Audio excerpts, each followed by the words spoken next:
আমরা পাবনা সদরের মালিগাছা ইউনিয়ন রত্নাই নদী খননে পাবনা জেলা প্রশাসক মহোদয়ের দৃষ্টি আকর্ষণে মানববন্ধন করতে যাচ্ছি। আমরা সরাসরি নদীর মধ্যেই, রত্না নদীর মধ্যেই এই মানববন্ধন আমরা স্থানীয় গণ্যমান্য ব্যক্তিবর্গ, জনপ্রতিনিধি এবং কৃষকদের সঙ্গে নিয়ে আজকের এই মানববন্ধন আমরা করতে যাচ্ছি। আমরা জেলা প্রশাসক মহোদয়ের দৃষ্টি আকর্ষণ করছি। ভাই কিছু বলেন। আসসালামু আলাইকুম। হানিফ ভাই, মেম্বার মালিগাছা ইউনিয়ন।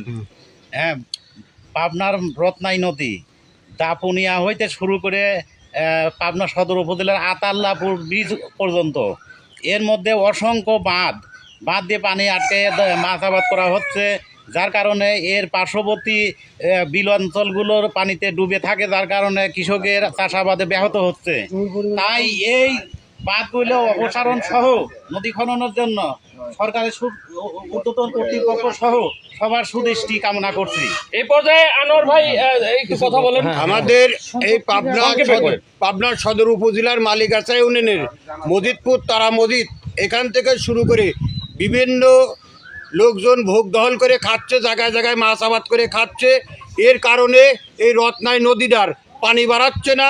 এই কারণে আজকে আমরা উদ্যোগ নিয়েছি, মালিগাছা ইউনিয়নবাসী সবাই মিলে এই নদীর মধ্যে নামিয়ে আমরা জেলা প্রশাসকে জানাবো, টিওনো সাহেবকে জানাবো, আমরা চেয়ারম্যান সাহেবকেও জানাবো, উদ্যোগ নিয়ে আমার এই জুলাটা কাটিয়ে দিক, এই নদীটা কাটিয়ে দিক, কি নদীটা খনন করে দিক।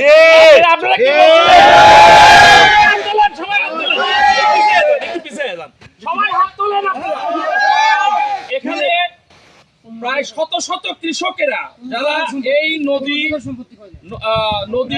খনন না হওয়ার কারণে যারা বিপদগামী কৃষক, প্রায় 11টা ডিপ টিউবওয়েলের পানি 15,000 হেক্টর জমি বা একর জমির যে পানি এখান দিয়ে নিষ্কাশন হয় না, ফলে এই কৃষি আবাদের ক্ষেত্রে সকল ফসলাদি মানে পানিতে তলিয়ে গিয়ে কৃষকের চরম ভয়াবহ ক্ষতির মুখে পড়েছে। যার কারণে পাবনা জেলা প্রশাসক মহোদয়ের আজকে এই দৃষ্টি আকর্ষণেই মানববন্ধন। ধন্যবাদ।